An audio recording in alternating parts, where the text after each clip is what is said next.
अज्ञानतिमिरान्धस्य ज्ञानाञ्जनशलाकया चक्षुरुन्मिलितं येन तस्मै श्रीगुरवे नमः।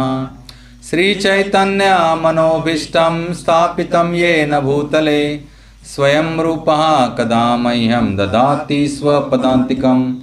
नमो ॐ विष्णुपदाय कृष्णपृष्ठाय भूतले श्रीमते भक्तिवेदांत स्वामीति नामिने। नमस्ते सारस्वती देवे गौरवाणी प्रचारिणे निर्विशेषा शून्यवादी पाश्चात्य देशतारिणे। वाञ्छाकल्पतरुभ्यश्च कृपा सिन्धुभ्येव च पतितानां पावनेभ्यो वैष्णवेभ्यो नमो नमः। हे कृष्णा करुणा सिन्धो दीनबन्धो जगत्पते गोपेश गोपिका कांत राधा कांत नमोस्तुते। तप्त कांचन गौरांगी राधे वृंदावनेश्वरी वृषभानुसुते देवी प्रणमामि हरिप्रिये। जय श्री कृष्णा चैतन्य प्रभु नित्यानंद श्री अद्वैत गदाधर श्रीवासदि गौर भक्तवृंद। हरे कृष्णा कृष्णा कृष्णा हरे हरे हरे राम राम राम हरे हरे। हरे कृष्णा कृष्णा कृष्णा हरे हरे हरे राम राम राम हरे हरे। हरे कृष्णा कृष्णा कृष्णा हरे हरे हरे राम राम राम हरे हरे। हरे कृष्णा। आपलं सर्वांचं स्वागत आहे आजच्या ह्या नित्य मासिक सत्संगामध्ये आपण चालू केलं होतं एक कोरोनाच्या अगोदर, पण काही कारणास्तव मध्ये खंड पडला, तर पुन्हा आपण एकदा सुरुवात केलेली आहे पुनश्च हरिओम म्हणत। आणि आज तुमची सगळ्यांची उपस्थिती खूप चांगली आहे। तर आज तुमचं पाध्य परिवार तसेच इस्कॉन राजापूर रत्नागिरी तर्फे आम्ही इथे भालावले फिशेतवाडी डॉक्टर आनंद पाध्ये यांच्या घरी हार्दिक स्वागत करतोय 3 वेळा हरी बोल बोलून। हरी बोल हरी बोल हरी बोल। तर थोडंसं सिस्टमॅटिक जायचं म्हणून मी काय केलं आहे, आता बरीच आमची सॅटेलाईट सेंटर्स आहेत। सॅटेलाईट म्हणजे मेन सेंटरच्या अवतीभोवती अशी गुंफलेली। तर काल गुरुवारी खरवत्याला मी भगवद्गीतेचा 7वा अध्याय चालू केला आणि तिथे तो आम्ही 4 सत्रामध्ये 30 श्लोक आहेत त्याच्यामध्ये 4 सत्रामध्ये तिथं तो आम्ही पाहणार आहोत, 3 की 4 सत्रामध्ये। हरे कृष्ण।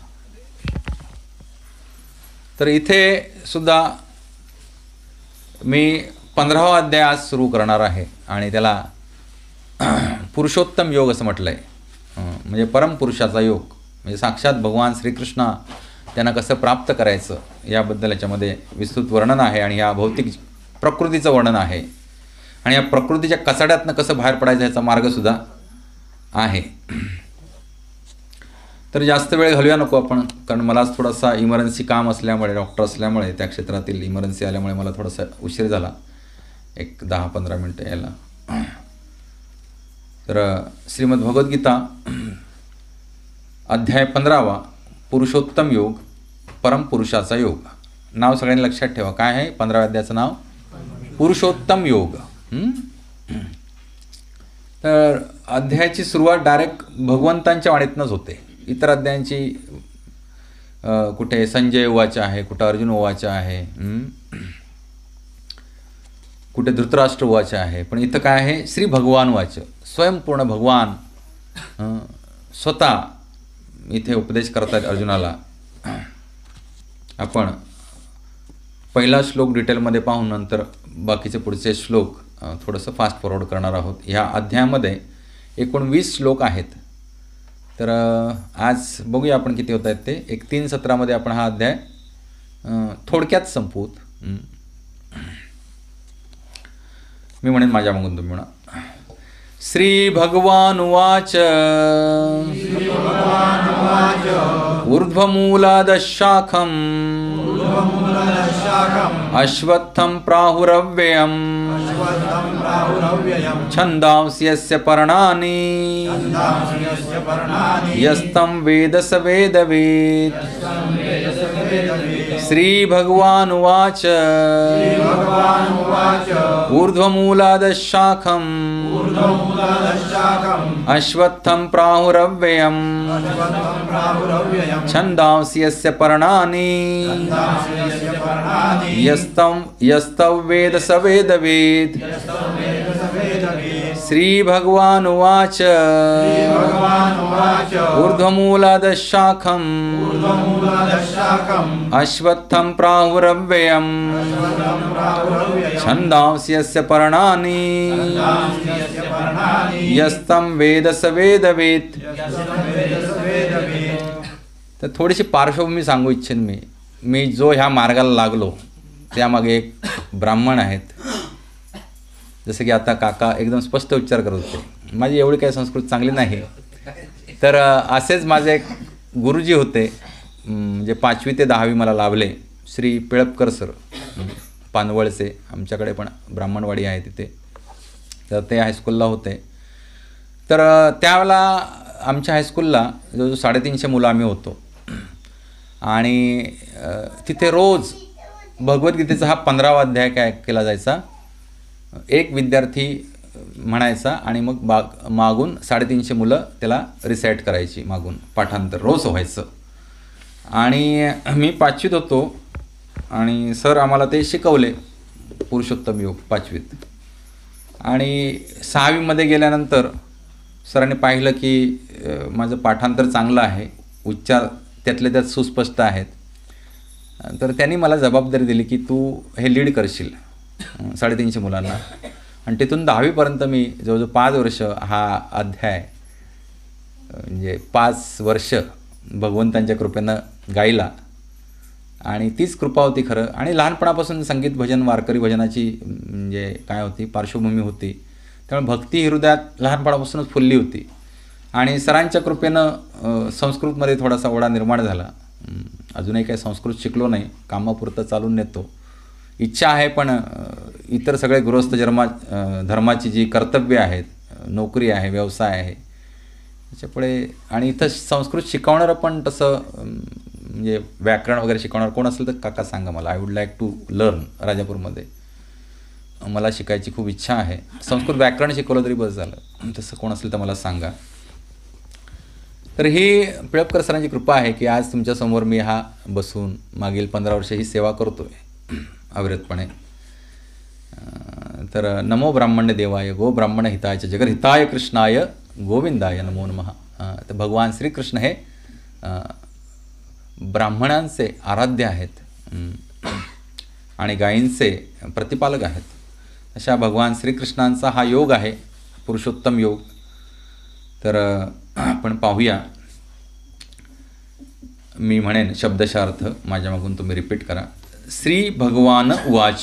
श्री भगवान म्हणाले, ऊर्ध्वमूलम, वर मूळ असलेला, अध खाली, शाखम शाखा, अश्वत्थम वटवृक्ष, प्राहु म्हटले जाते, अव्ययम शाश्वत, छंदांसी वैदिक मंत्र, यस्य ज्याची, पर्णानी पाने, य जो कोणी, तम त्याला, वेद जाणतो, सह तो, वेदवित वेदांचा जाणता, वेदवित. श्री भगवान म्हणाले, असा एक शाश्वत वटवृक्ष आहे ज्याचे मूळ वर आहे आणि शाखा खाली आहेत आणि पाने वैदिक मंत्र आहेत. जो या वृक्षाला जाणतो तो वेदांना जाणतो. ह्याची तात्पर्य आपण डिटेल अभ्यास करू, थोडा वेळ गेला तरी चालेल. 20 श्लोक आहेत या अध्यायात, पण खूप सुंदर तात्पर्य प्रपादन दिलेली आहेत की सर तुम्हाला समजली तर तुम्हाला हा श्लोक समजेल. काय सांगितले भगवंतांनी ह्या श्लोकाच्या दुसऱ्या ओळीत, जो या वृक्षाला जाणतो तो वेदांना जाणतो.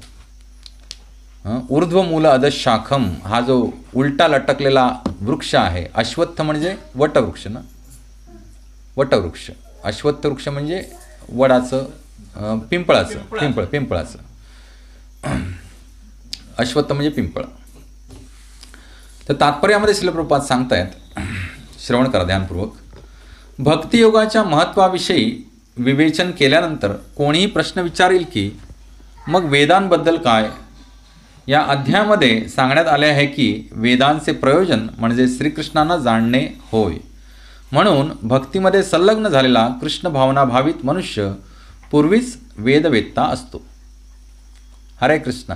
पुढे या डॉक्टर, पुढे या, इथे या. ते राहू द्या आता, ते या, बसा. हां बस. हरे कृष्णा कृष्णा कृष्णा हरे हरे, हरे राम राम राम हरे. इथे या. Very good. डॉक्टर निखिल परांजपेचं पण आपण 3 वेळा हरिबोल बोलून स्वागत करूया. हरी बोल हरी बोल हरी बोल. तर आपण 15वा अध्याय स्टार्ट केला. इथे 15वा अध्याय भगवद्गीतेतील पुरुषोत्तम योग, त्याच्यातला पहिला श्लोक आपण घेतोय. तर इथे भक्तियोगाच्या महत्त्वाविषयी विवेचन केल्यानंतर म्हणजे काय, ह्याच्यापूर्वीचे जे 7वा अध्याय ते 12वा अध्याय, यामध्ये भगवंताने काय केलं आहे, भक्तियोगा कसा टॉपमोस्ट आहे हे सांगितलेलं आहे. आणि त्याच्या अगोदरच्या 5 अध्यायामध्ये, पहिल्या अध्यायामध्ये फक्त ते वर्णनच आहे सगळं महाभारताच्या युद्धभूमीचं.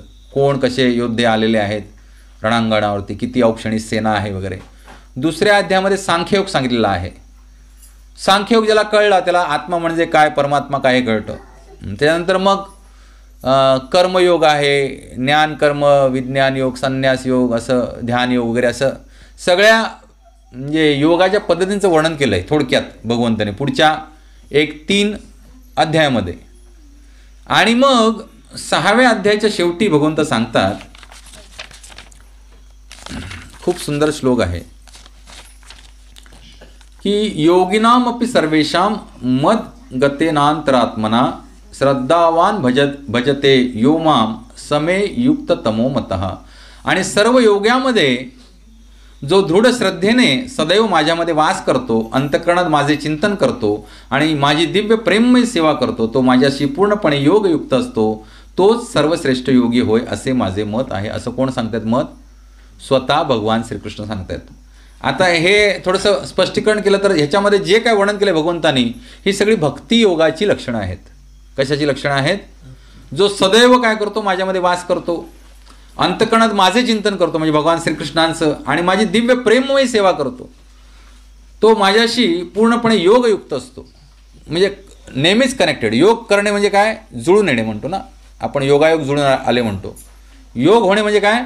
नातं जुळवणे. तर ज्यानं आपलं नातं भगवंतांशी जुळवलंय आणि जो प्रेममयी सेवा करतोय त्याला काय म्हटलं पाहिजे आपण? भक्ती योगी.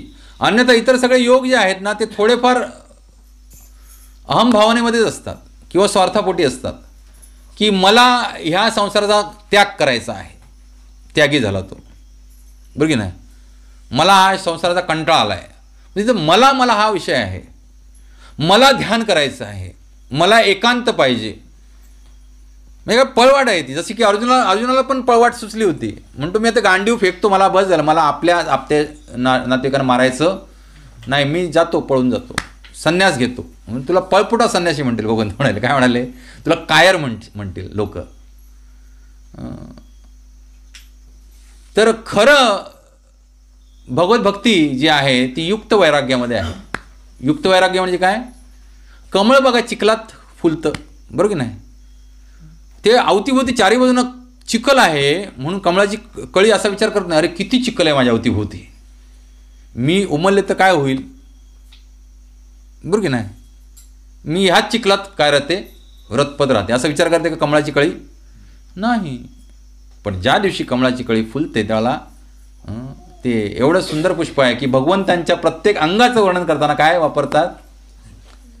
कमळाचं उदाहरण वापरतात. पादपद्म, हस्तपद्म, मुखपद्म, चरणपद्म. पद्म म्हणजे कमळ. भगवंतांच्या कुठच्या अंगाचं वर्णन करायचं असेल तर कमळाचं उदाहरण देतात. म्हणजे कमळ केवढं श्रेष्ठ फुल आहे, पण त्याचा उगम कुठून होतो? चिखलात नव्हतो. तर भगवंताने हे सगळे योग सांगितले. आणि ह्या कलियुगामध्ये स्पेशली भगवद्गीता का सांगितली भगवंतानी 5000 वर्षापूर्वी, की पुढे कलियुग येणार होतं हे भगवंताला माहीत होतं. आणि कलियुगामध्ये ह्या सगळे योग पद्धती ज्या आहेत, ध्यान योग, काय करणार तुम्ही मला सांगा. कोणी कोणी रामायण बघितलं इथं बसलेल्यांपैकी? हात वर करा. पूर्वीचं रामानंद सागरांचं रामायण कोणी कोणी बघितलंय? Very good. विश्वामित्र मुनींनी किती वर्ष तपश्चर्या केली होती सांगा बरं मला. तुम्ही नाही सांगायचं, त्याने सांगायचं. मागच्याने हात वर केला. किती वर्ष तपश्चर्या केली होती विश्वामित्र मुनींनी? 60,000 वर्ष तपश्चर्या केली होती. आपण इथं 60 मिनटं प्रवचन केलं तर आपल्याला बुडबुडे येतात. किती? 60 मिनटं. मग ध्यान लावून बसणार तुम्ही 60,000 वर्ष? बरं 60,000 वर्ष ध्यान करून सुद्धा पतन झालं ना. कोणती पहिली मेनका आली ना, छुम छुम छुम छुम करत. ध्यान लावले होते, असे ध्यानस्थ मुद्रेमध्ये बसले होते, पण ध्यान अहंकारापोटी होतं.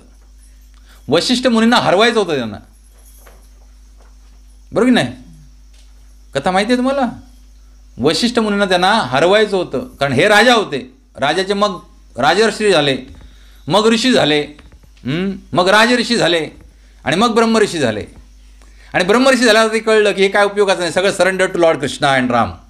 मग सगळं जे काय ज्ञान ग्रहण केलं सगळं प्रभू श्रीरामचंद्रांच्या चरणी अर्पण केले. म्हणजे सगळं एवढं लाखो वर्ष तपश्चर्या करून जर सगळं भगवंतांना अर्पण करायचं आहे, तर आपण जरा शहाणे झालो पाहिजे ना. पुढच्याला ठेच मागचा शहाणा. ब्रह्मर्षी झाल्यानंतर लाखो वर्षाची तपश्चर्या केल्यानंतर सगळं काय केलं? नारायणम समर्पयामी. हे कोणी सांगितलं नसेल तुम्हाला, पण मी सांगतो. पहिली 60,000 वर्ष तपश्चर्या केल्यानं मेनका आली छुम छुम छुम करत.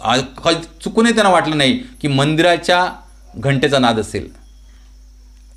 असं वाटलं नाही त्यांना की हा मंदिराच्या घंटेचा नाद सुद्धा असू शकेल. त्यांना लगेच कळलं की हा एखाद्या सुंदर युवतीच्या पायातील पैंजणीचा नाद आहे, आणि लगेच ते त्या कामाला बळी पडले.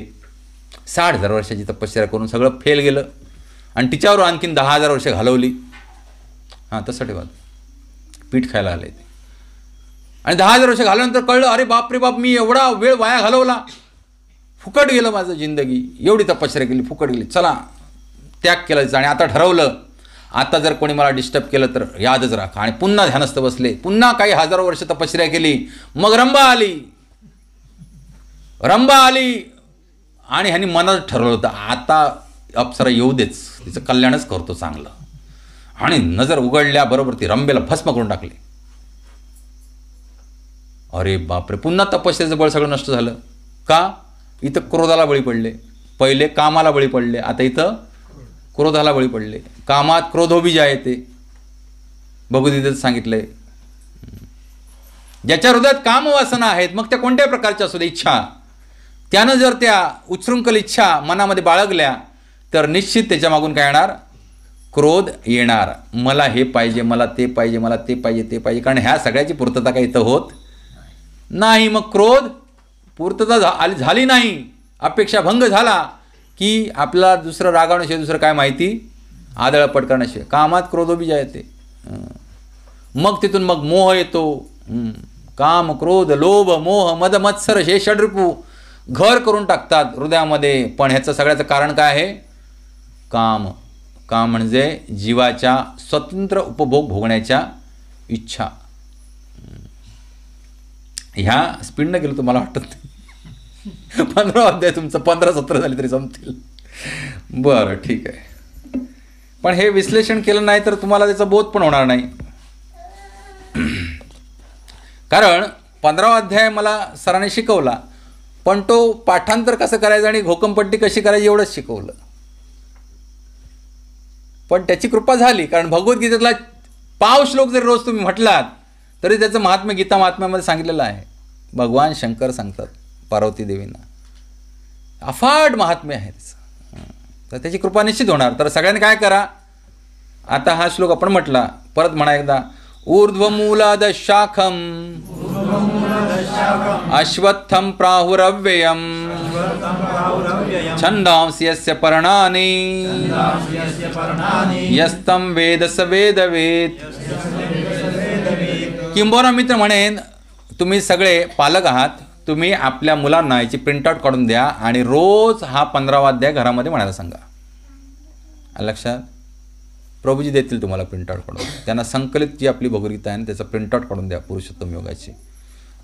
पुरुषोत्तम योग हा अध्याय जो आहे तो मुलांनी म्हटलाच पाहिजे घरामध्ये. म्हणून तर आमच्या शाळेत त्यांनी चालू केला होता ना सरांनी. लक्षात? आणि तुम्ही शाळेचे चीफ आहात तर तुमच्या शाळेमध्ये चालू करा 15वा अध्याय रोज सकाळी. तुम्हाला सांगतो, संस्कृतसारखी लँग्वेज ह्या दुनियेत कुठेही नाही. आणि जो संस्कृतचे श्लोक बोलतो तो दुनियेतली कुठचीही लँग्वेज बोलू शकतो. लक्षात? त्यामुळे मुलं हुशार होतात, त्यांचे ब्रेन दोन्ही डेव्हलप होतात संस्कृत बोलल्यामुळे.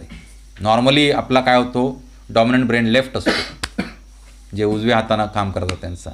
पण संस्कृत लँग्वेज किंवा हार्मोनियम जो वाजवतो त्याचे दोन्ही ब्रेन्स डेव्हलप होतात, किंवा जे वाद्यवृंद जे वाजवतात दोन्ही ब्रेन्स डेव्हलप होतात. मुलं तुमची विकास चांगला होईल त्यांचा. तर प्रत्येकानं घरामध्ये काय करा, 15वा अध्याय रोज पठण करा. मुलांना पण करा आणि त्यांच्यावर तुम्ही पण करा. पण आपण पण ह्याच शाळेतली मुलंच आहोत, बरोबर की नाही?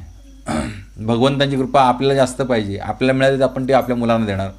मी नेहमी सांगतो, शिक्षण पद्धतीची राखरांगोळी करून टाकलेली आहे सरकारनं, कोणाचंही असू दे मग ते. केवळ हिंदूंच्या धर्मज्ञानाला मान्यता नाही शाळेत शिकवायला. बाकी सगळ्यांचं धर्माचं ज्ञान द्यायला मिशनरी आहेत, मदरसे आहेत आणि काय ते समाज भुवन आहेत. पण तुम्हाला कुठं दिसतंय काय हिंदूंचं शिक्षण देण्यासाठी सरकारनं कुठचं भुवन बांधलं आहे? नाही ना. हा अत्याचार आहे हिंदूंवरती आणि आपण भोळे भाबडे लोक सहन करतोय तो. आपल्याला वाटतं सरकार आपलं आहे, पण कुठचंही सरकार आपलं नव्हतं आणि आजही नाही आहे. ऑथोराइज गव्हर्नमेंट फंडेड एक तरी अशी इन्स्टिट्यूट आहे का जी हिंदूंना संस्कृतचं शिक्षण देईल, त्यांच्या धर्माचं शिक्षण देईल? आहे का भारतामध्ये सरकारी फंडानं चालवलेली?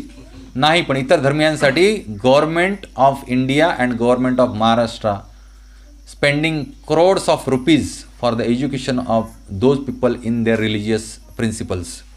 जसं की मुसलमानांसाठी मदरसे गव्हर्नमेंट फंडनं चालतात, ख्रिश्चनांसाठी मिशनरी गव्हर्नमेंट फंडनं चालतात, समाज मंदिरं सगळी गव्हर्नमेंट फंडनं चालतात. मग केवळ हिंदूचवरती अत्याचार का केला जातो या भारत देशामध्ये? कारण आपण झोपा काढतोय. मागच्या 3 पिढ्या आपण काय करतोय, झोपा काढतोय. त्यामुळे आपल्या मास्तरांना पण काय देणंघेणं पडलेलं नाही आहे. हे शिक्षण शिकवलं पाहिजे, कारण त्यांनाच त्यांच्या मास्तरांना शिकवलं नाही. त्यामुळे हे शिक्षण गेलं लयाला. पण हे शिक्षण जर लयाला गेलं तर तुम्हाला सांगतो आपण सगळे नरकात जातो, बरोबर ना काका? कारण आपण राक्षस बनणार. ज्या मनुष्य समाजाची धर्माची बैठक खिळखिळी होते तो समाज पशुतुल्य बनतो. इतर धर्मीय सगळे त्यांचा त्यांचा धर्म खूप चांगल्या पद्धतीने फॉलो करतात, खूप चांगल्या पद्धतीनं. पण केवळ हिंदू जे आहे त्याला काय करायचं धर्माचं म्हणजे ते काय लोणचं कशावर घालायचं काहीच माहीत नाही.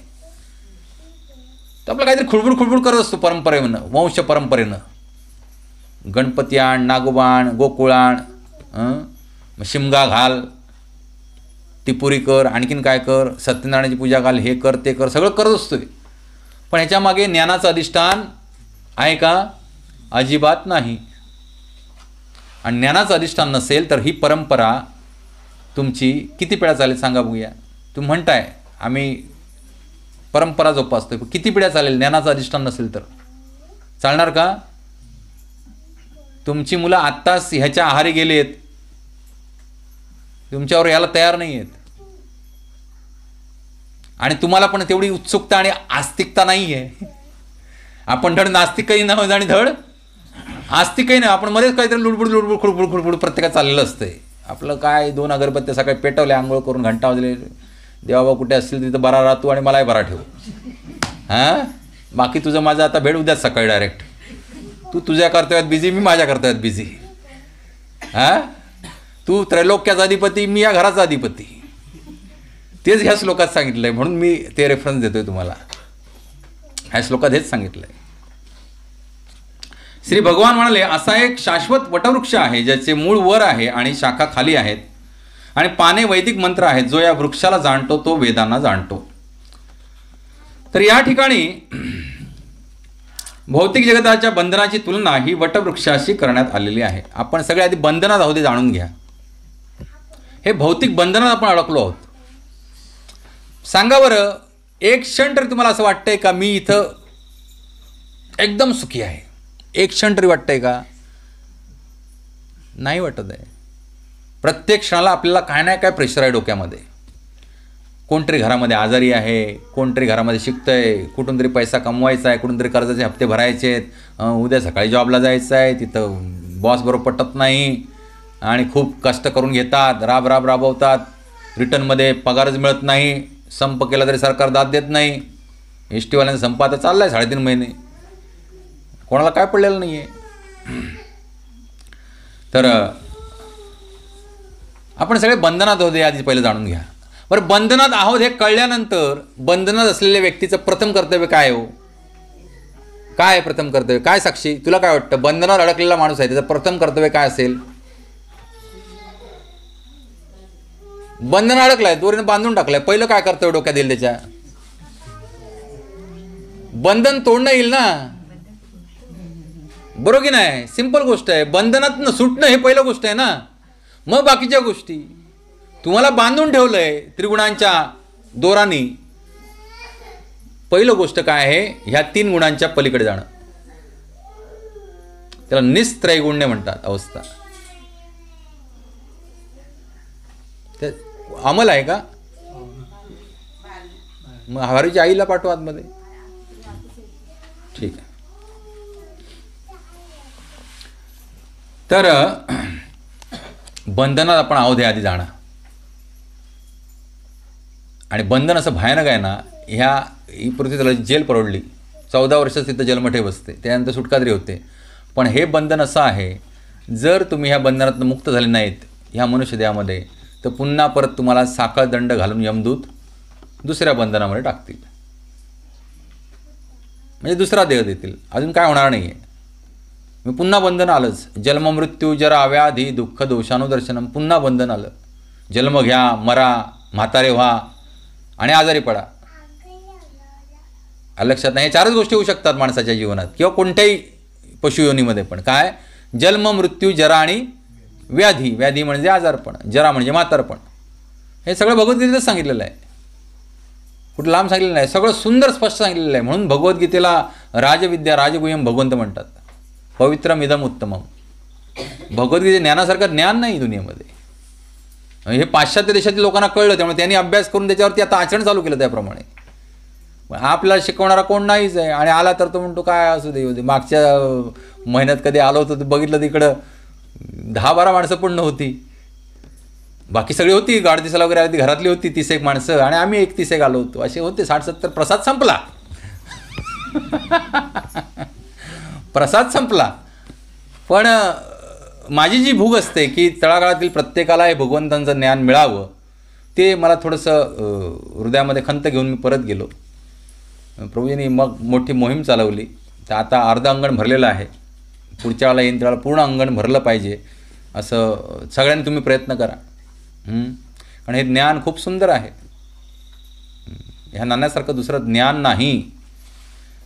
आणि कालच्या सत्रामध्ये मी 7व्या अध्यायात सांगत होतो खरवत्यामध्ये की ज्ञान घेण्याचे 2च मार्ग आहेत भगवंतांबद्दल. एक तर डायरेक्ट भगवंताकडून ज्ञान घ्या किंवा भगवंतांच्या विशुद्ध भक्ताकडनं ज्ञान घ्या. इथं काय आहे ज्ञान? डायरेक्ट भगवद्गीता म्हणजे ज्ञान काय आहे? भगवंतांची वाणी. गीता म्हणजे गाणं. कोणी गायलं आहे? स्वतः भगवंतांनी. स्वतः भगवंताने आदेश केला. डायरेक्ट भगवंताकडून श्रवण करा. खूप सुंदर आहे, दिव्य. तर या ठिकाणी या भौतिक जगताच्या बंधनाची तुलना ही वटवृक्षाशी करण्यात आलेली आहे. जो सकाम कर्मी आहे, सकाम कर्मी म्हणजे काय? कर्म करतोय पण त्याला वाटतंय की सगळी फळं मलाच मिळाली पाहिजेत, त्याला काय म्हटलंय? सकाम कर्मी. फळाच्या अपेक्षेनं कर्म करणारा तो सकाम. काहीतरी काम म्हणजे कामाला इच्छा आहे हृदयामध्ये म्हणून तो कर्म करतोय, मग कोणतेही करू देत. सकाम कर्मी त्याला या वटवृक्षाचा अंतच लागत नाही. अफाट वटवृक्ष आहे, बरोबर की नाही? जो सकाम कर्मी आहे, जो स्वतःसाठी काम करतोय, त्याला ह्या वृक्षाचा अंत लागणार नाही. तो एका शाखेवरून दुसऱ्या शाखेवर आणि दुसऱ्या शाखेवरून तिसऱ्या शाखेवर नेहमी भटकत राहतो. या भौतिक संसाररूपी वृक्षाला अंतच नाही आणि जो या वृक्षात आसक्त आहे त्याला मोक्ष प्राप्तीची शक्यताच नाही. खूप स्पष्ट सांगितलेलं आहे. ज्याला आसक्ती आहे आपल्या प्रत्येक कामामध्ये आणि त्याच्या फळाची अपेक्षा आहे, त्याला ह्या वृक्षाचा अंत लागणार नाही आणि तो भटकत राहणार एका शाखेवरनं दुसऱ्या शाखेवर, दुसऱ्या शाखेवरून तिसऱ्या शाखेवरती.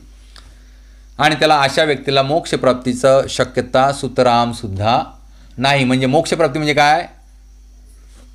फ्रीडम. मग असे काय सांगितलं मी? बॉन्डेज, बंधन. मोक्ष म्हणजे काय? फ्रीडम. म्हणजे आपण मगाशी आता तत्त्वज्ञान पाहिलं की काय पाहिलं की बंधनं असलेल्या माणसाचं पहिलं कर्तव्य काय? स्वतःची बंधनं खोलून घेणं, बरोबर की नाही? स्वतःची स्वतः जर खोलता येत नाही मग दुसरा कोणतरी मुक्त व्यक्ती पाहिजे. तर ते मुक्त व्यक्ती आहेत स्वतः साक्षात भगवान श्रीकृष्ण, पूर्ण पुरुषोत्तम भगवान श्रीकृष्ण. आणि त्यांच्या कृपेनं श्रील प्रभुपाद आणि त्यांच्या कृपेनं तुमच्यापर्यंत हे ज्ञान आम्ही जसं आहे तसं प्रस्तुत करण्याचा प्रयत्न करतोय प्रामाणिक. हे ज्ञान जर आपण श्रवण केलं तर निश्चितच आपल्याला स्वतःच्या ह्या बंधनातनं बाहेर पडायचा मार्ग म्हणजे मोक्षप्राप्तीचा मार्ग निश्चित सापडेल. पण ऐकून सोडून द्यायचं नाही आहे, त्याच्यावरती आचरण पण आपलं झालं पाहिजे. शाळेमध्ये तोच विद्यार्थी पास होतो जो थिअरी आणि प्रॅक्टिकल दोघांमध्ये काय होतो? पास होतो. की नुसतं थिअरीत पास झालं तर चालतंय का? प्रॅक्टिकलमध्ये नापास झाला तर काय करतात? नपास. हरे कृष्णा. हरे कृष्णा हरे कृष्णा कृष्णा कृष्णा हरे हरे, हरे राम राम राम हरे हरे. हरे हरे कृष्ण.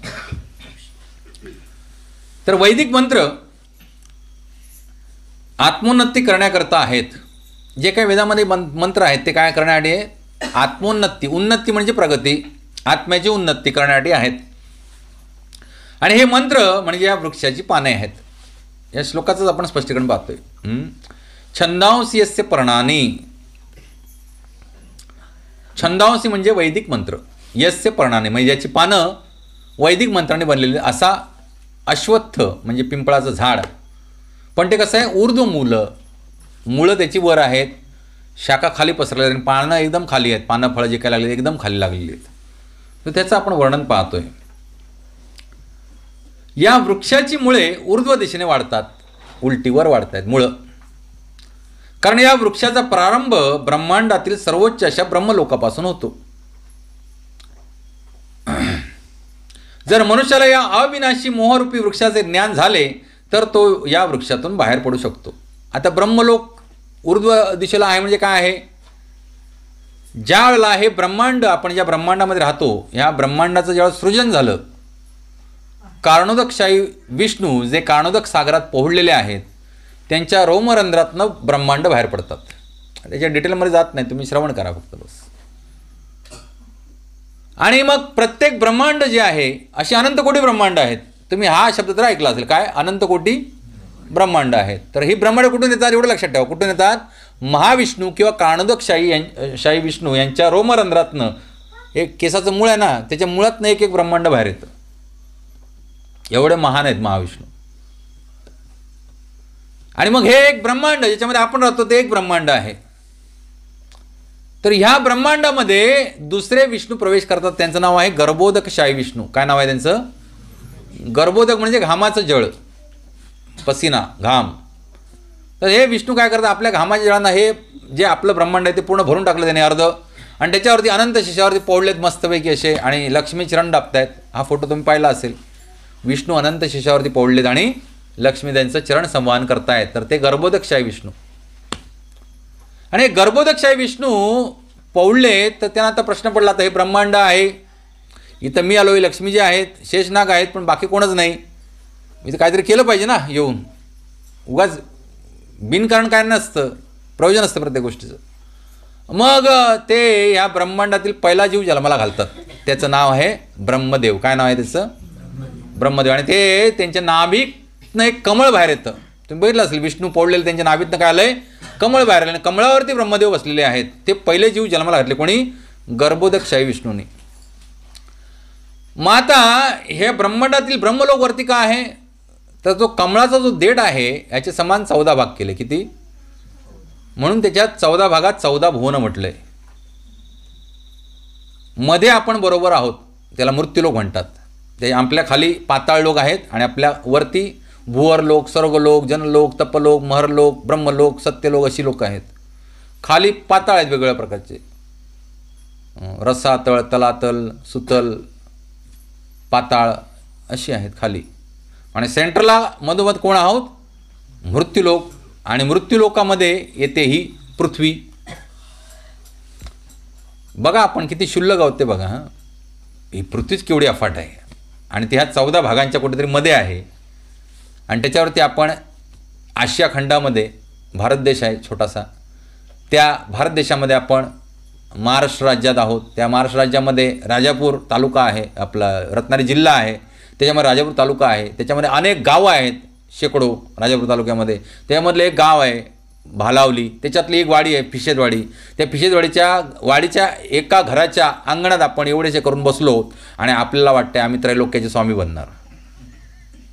तोच प्रयत्न असतो ना आपला. मग आता जरा रिव्हर्स गतीनं जावा आणि कम्पेअर करा महाविष्णूंबरोबर तुम्ही कुठे बसता ते. महाविष्णूंच्या एका केसाच्या मुळातनं एक ब्रह्मांड बाहेर येते. त्या ब्रह्मांडामध्ये केवळ एक कमळ फुललंय तळ्यामध्ये. त्या कमळाच्या देठामध्ये आपण कुठेतरी मध्यभागी पृथ्वी तलावरती इथं आहोत. आपण किती क्षुल्लक गोष्ट आहोत विचार करा. आणि आपला किती अहंकार असतो, महाभयानक अहंकार असतो आपल्याला.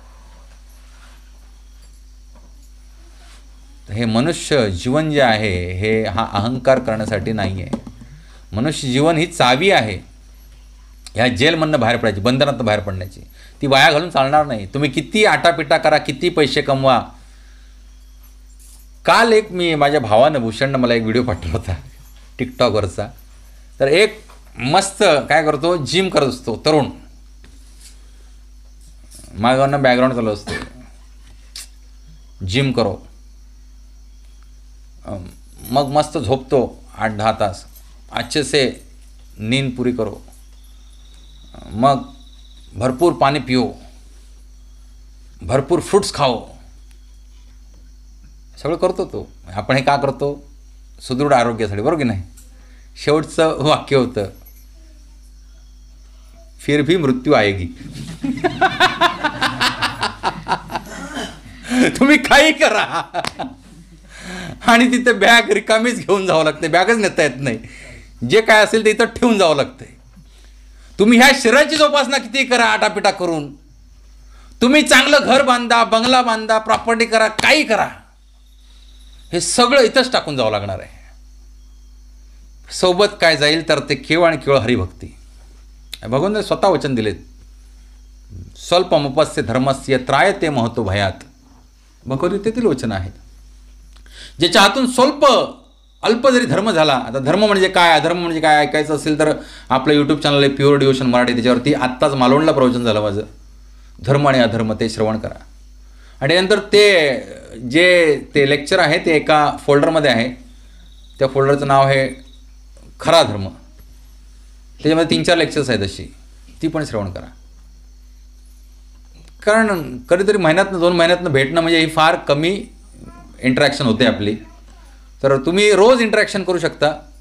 यूट्यूबवरती तुम्ही जावा, प्युअर डिवोशन मराठी टाईप करा, आपला आध्यात्मिक चॅनल ओपन होईल. आत्ता जवळजवळ 160 प्रवचन अपलोड आहेत वेगवेगळ्या विषयावरची आध्यात्मिक. किती आहेत? 160. म्हणजे ऐकत बसलं तरी वर्षभर संपणार नाहीत.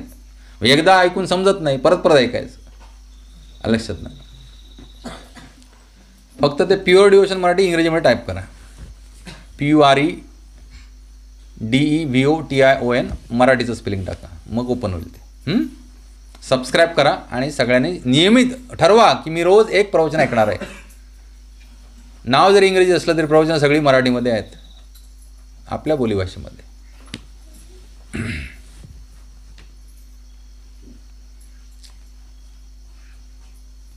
तर आपण पाहतोय की टॉपमोस्ट लेवलला काय आहे? ब्रह्मलोक आहे, जिथे ब्रह्माजी विराजमान आहेत. आपण मध्ये आहोत कुठेतरी. मग तेच सांगितले, तर या वृक्षाची मुळे ऊर्ध्व दिशेने वाढतात, कारण या वृक्षाचा प्रारंभ ब्रह्मांडातील सर्वोच्च अशा ब्रह्मलोकापासून होतो. जर मनुष्याला या अविनाशी मोहरूपी वृक्षाचे ज्ञान झाले तर तो या वृक्षातून बाहेर पडू शकतो. हा वृक्ष मोहरूपी आहे. कसा आहे? मोहरूपी. कारण जो ह्या वृक्षाच्या एका फांदीवरती चढला आणि फळं चाकायला लागला त्याला पुन्हा त्या वृक्षावरनं उतरावंसं वाटत नाही. ते काहीतरी हिंदी पिक्चरमध्ये होतं ना, शादी का लड्डू जो खाए पछताए जो ना खाए वो भी पछताए. तसली गोष्ट आहे ह्या मोहरूपी वृक्षाची. हरे कृष्णा कृष्णा कृष्णा हरे हरे, हरे राम राम राम हरे हरे. हरे कृष्णा. तर सुटका होण्याची ही पद्धत जाणून घेतली पाहिजे. या भौतिक बंधनातून बाहेर पडण्यासाठी अनेक विधी आहेत.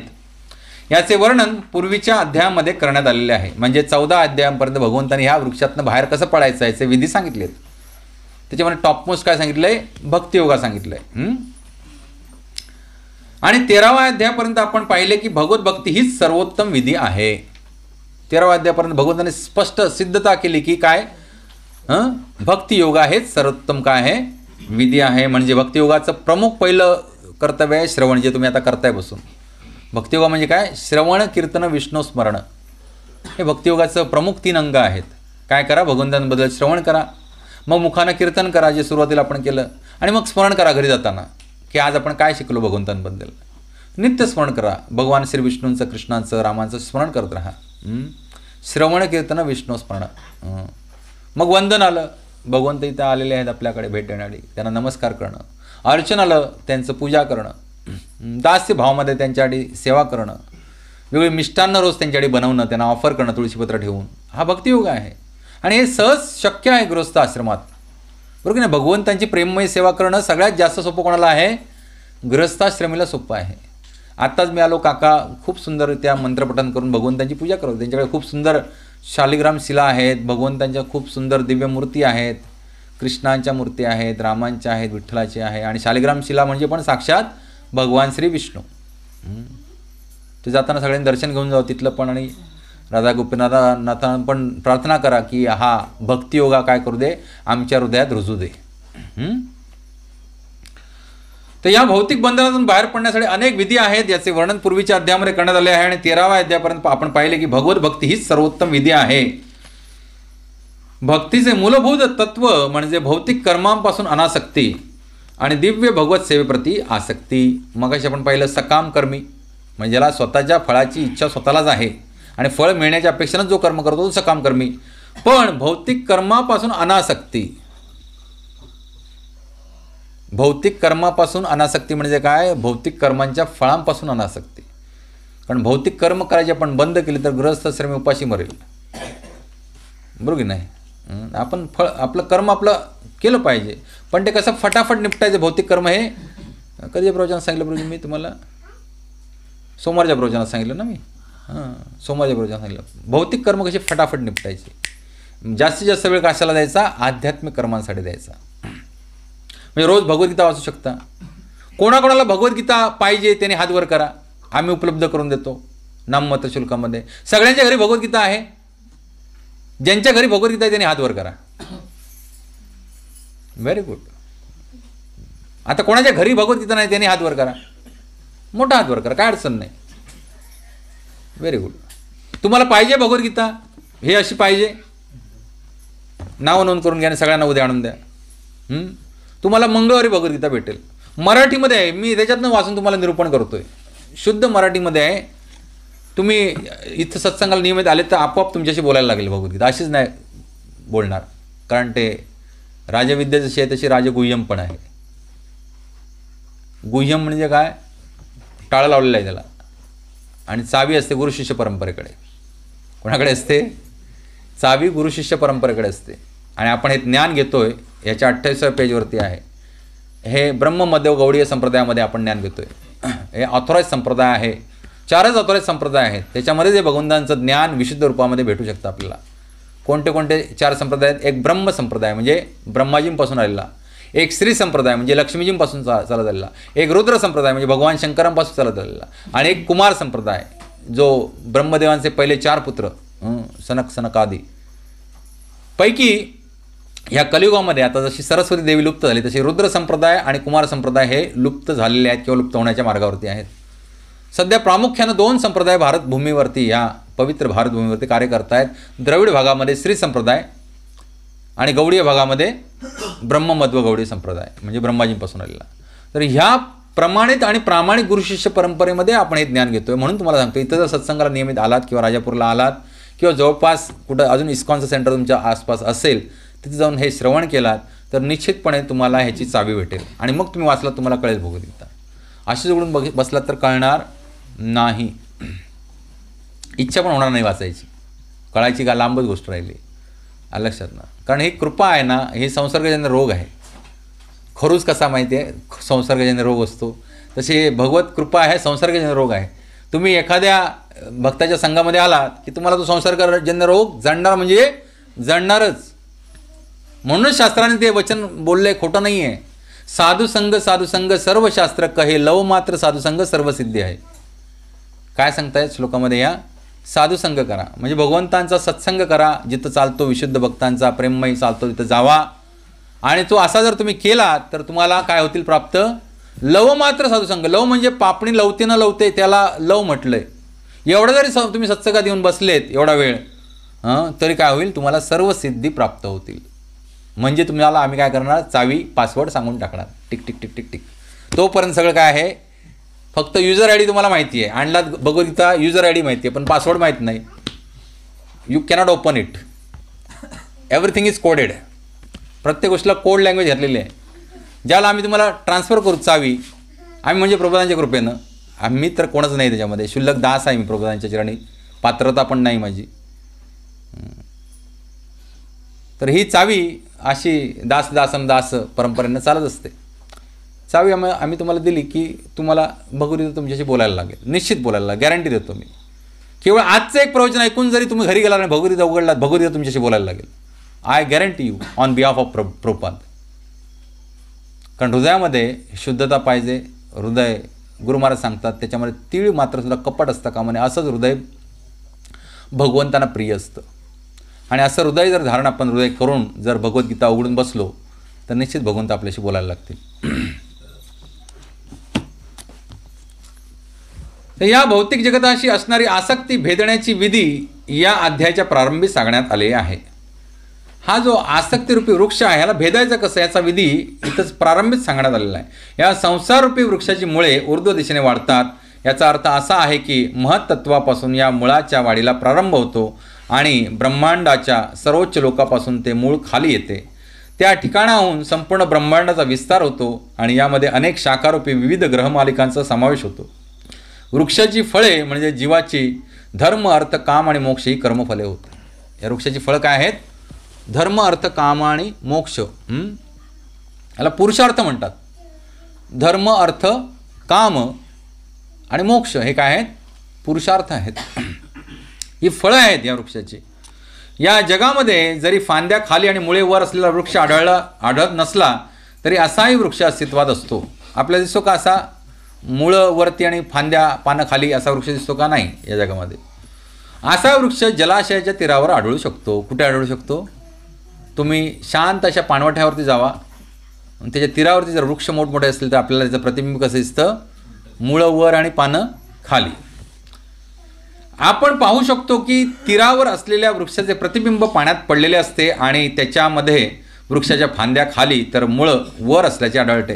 दुसऱ्या शब्दात सांगायचे तर हा संसाररूपी वृक्ष म्हणजे वैकुंठ जगदरूपी वास्तविक वृक्षाचे केवळ एक प्रतिबिंब आहे. हे काय आहे? हे जे आपल्या भौतिक जगतामध्ये या ब्रह्मांडामध्ये दिसतंय हे केवळ एक प्रतिबिंब आहे. आणि शाश्वत वृक्ष कुठे आहे? हा अश्वत्थ शाश्वत वृक्ष कुठं आहे? वैकुंठामध्ये आहे, मूळ रूपात. कुठंतरी मूळ रूपात वृक्ष असल्याशिवाय त्याची उलटी प्रतिमा कशी पडेल? बरोबर की नाही? नदीच्या किनाऱ्यावर तुम्ही गेलात आणि नदीच्या किनाऱ्यावर मोठं झाडच नसेल तर प्रतिमा दिसणार का तुम्हाला उलटी? नाही. तसंच हे भौतिक जगत जे आहे हे उलटं आहे. म्हणून म्हणतो ना आपण, ते भीमाला प्रश्न पडला होता की मी तर एक भांडं घेतलं होतं आणि त्या भांड्यातलं दूध होतं ते 5-6 समान भांड्यामध्ये ओतलं असं आणि पुन्हा ती 5-6 भांडी धरून पुन्हा त्या मेन पात्रात ओतलं तर ते दूध कमी भरलं. याचा अर्थ काय? की ह्या कलियुगामध्ये तुम्ही किती हृदयापासून दुसऱ्यांना द्या, इन रिटर्नमध्ये तुम्ही अपेक्षा करू, इन रिटर्नमध्ये तुम्हाला ते परिपूर्ण रूपात मिळणार नाही, त्रिवार नाही.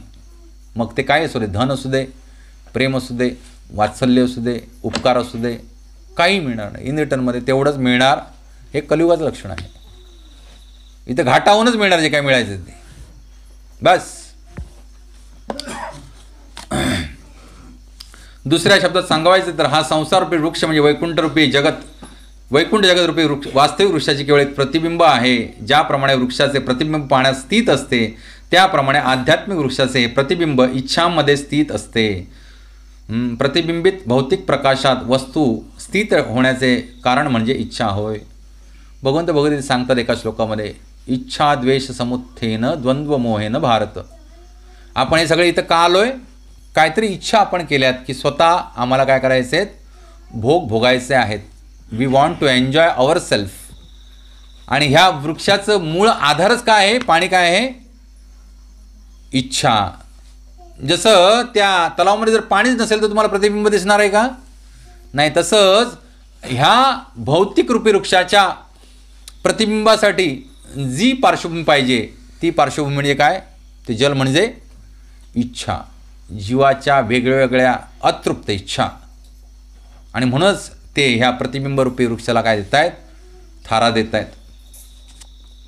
ज्याला या संसारातून बाहेर पडण्याची इच्छा आहे त्याने पृथक्करणात्मक अध्ययनाद्वारे या वृक्षाचे पूर्ण ज्ञान जाणून घेतले पाहिजे.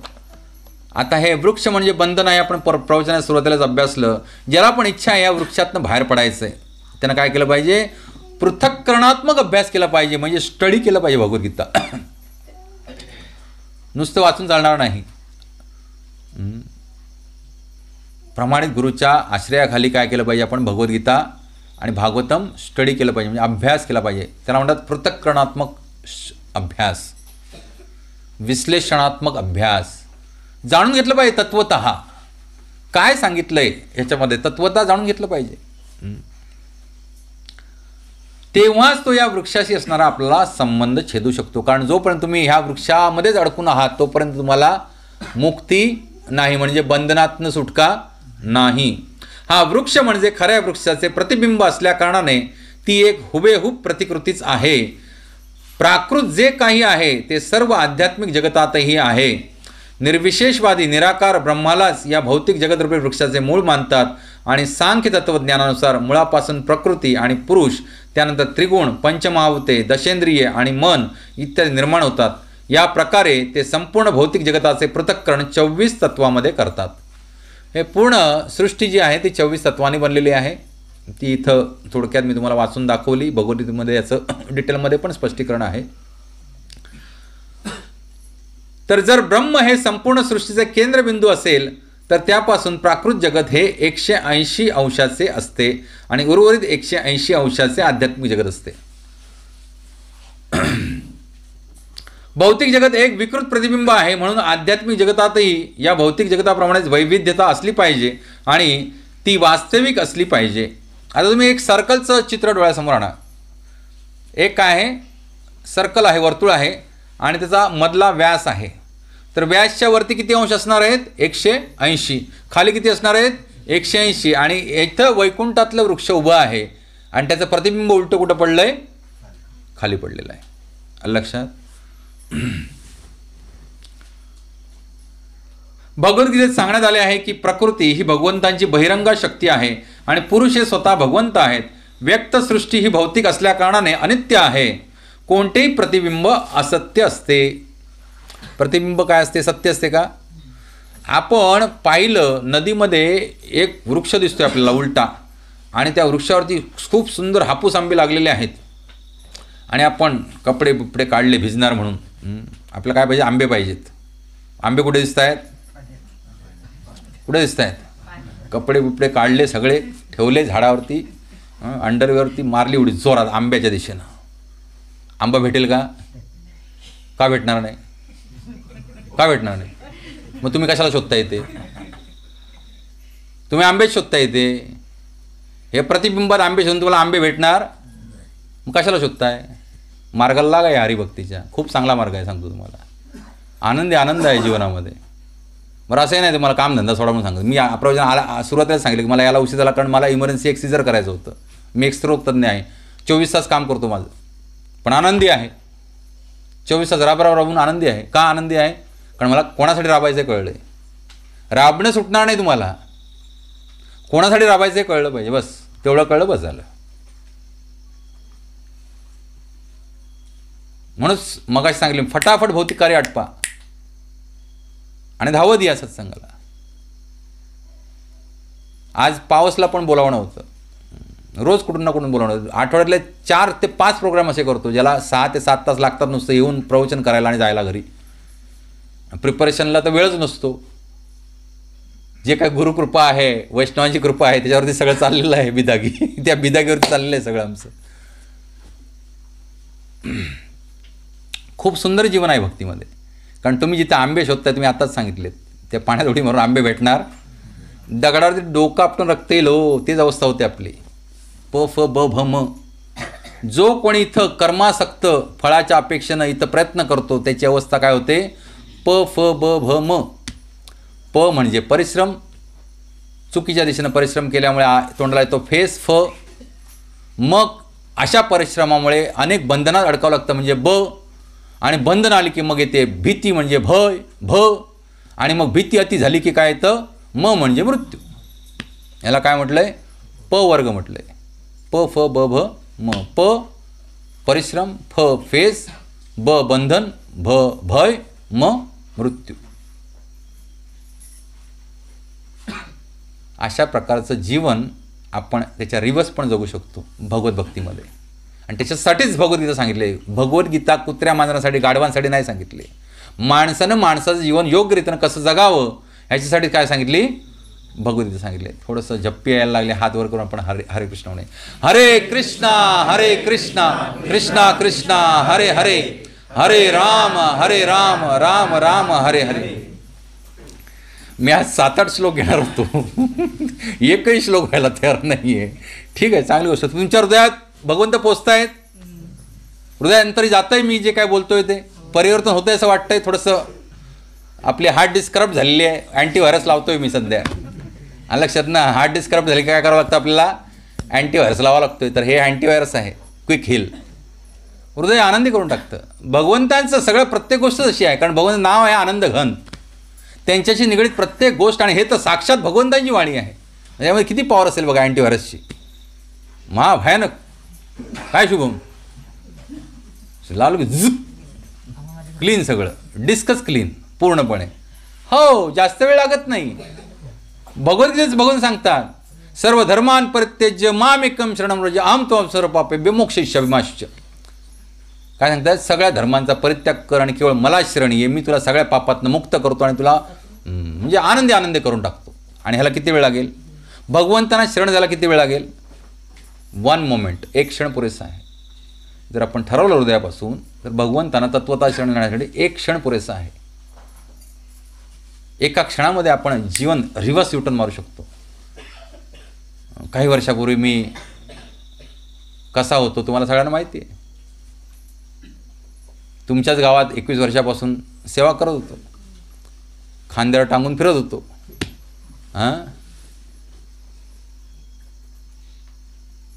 पण काहीतरी पूर्वजन्माचं संचित होतं, या जन्माचं पुण्य होती, म्हणून हा मार्ग मिळाला. मला निर्णय घ्यायला 1 क्षण लागला. कुठे घेतला मी निर्णय? जे मध्ये मी MD मेडिसिन करायला गेलो होतो 2006 साली, आणि फर्स्ट रँकर होतो तिथे. तिथं 21व्या दिवशी ICUत काम करत असताना मला हार्ट अटॅक आला, वयाच्या 32व्या वर्षी. कारण अभक्ष्य भक्षण करून, डिशूम करून खाऊन ही बॉडी अशी बनवली होती. 96 किलो वजन झालं होतं. आणि तिथं काम करत असताना मला आला हार्ट अटॅक. आणि हे तत्त्वज्ञान मला माहिती होतं, कारण लहानपणापासून घोकमपट्टी केली ती, लोकांना शिकवलं होतं, ऐकलं होतं. आणि जेमध्ये पण मी हे श्रवण केलं होतं आणि थोडंफार फॉलो पण करत होतो. आणि भगवद्गीता जेमध्ये असताना 12 वेळा वाचून काढली होती. ही पुण्याई होती.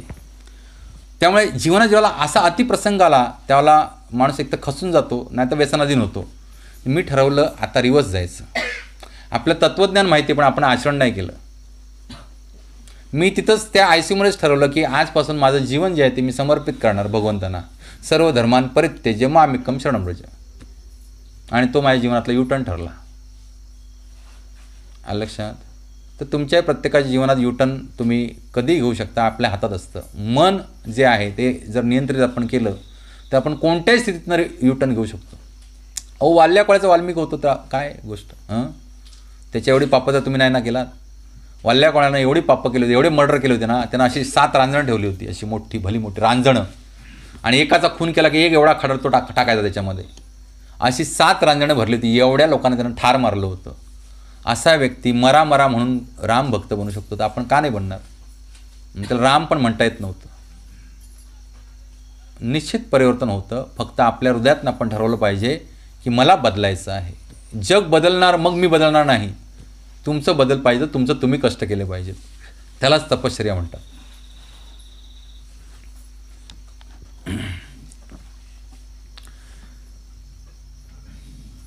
व्यक्त सृष्टी ही भौतिक असल्या कारणाने अनित्य आहे. त्यामुळे इथं आंबे शोधायचा प्रयत्न करू नका. आंबे वेगळ्या ठिकाणी आहेत.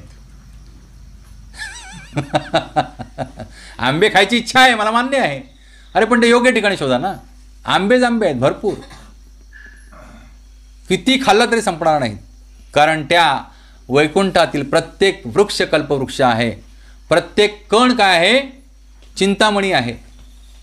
प्रत्येक धुलीकण काय आहे? चिंतामणी आहे. विचार करा, चिंतामणी म्हणजे असा मणी ज्याच्याकडे तुम्ही जी इच्छा कराल ते काय होते? तुम्हाला प्राप्त होते. वैकुंठातील. बरोबर बोलतोय का मी वर्णन वैकुंठाचं? प्रत्येक वृक्ष काय आहे? कल्पवृक्ष आहे. प्रत्येक धुलीकण चिंतामणी आहे. आणि तिथे प्रत्येक जीवात्म्याला चतुर्भुज नारायण रूप प्रदान करतात भगवंत मुक्तावस्था मिळाल्यानंतर. शंखचक्र गदा पद्मधारी सावळ सुंदर रूप प्रत्येक जीवात्म्याला दिलं जातं.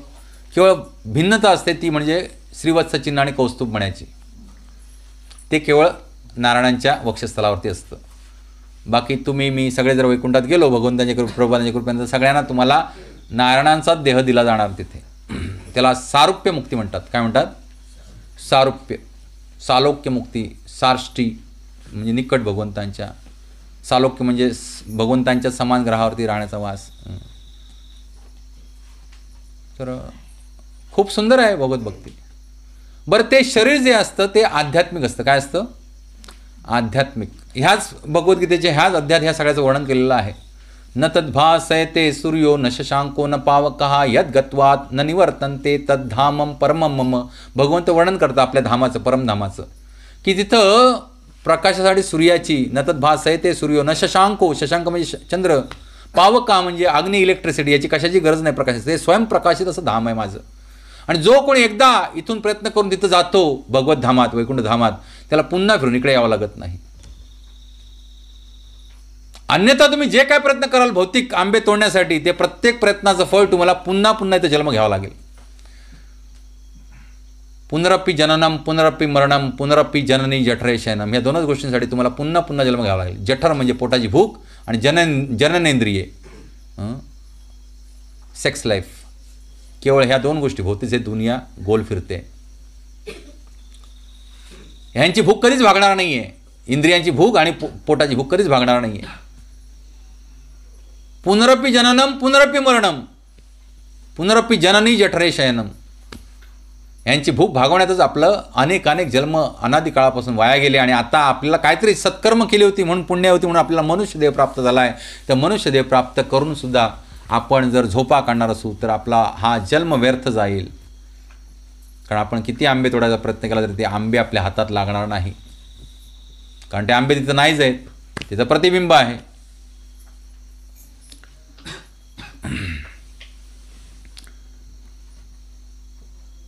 कोणतेही प्रतिबिंब हे असत्य असते, कारण ते कधी दिसते तर कधी दिसत नाही. बघा, पाणवठ्यावर तुम्ही गेलात आणि दगड मारला, प्रतिबिंब दिसणार आहे का आंब्याचं?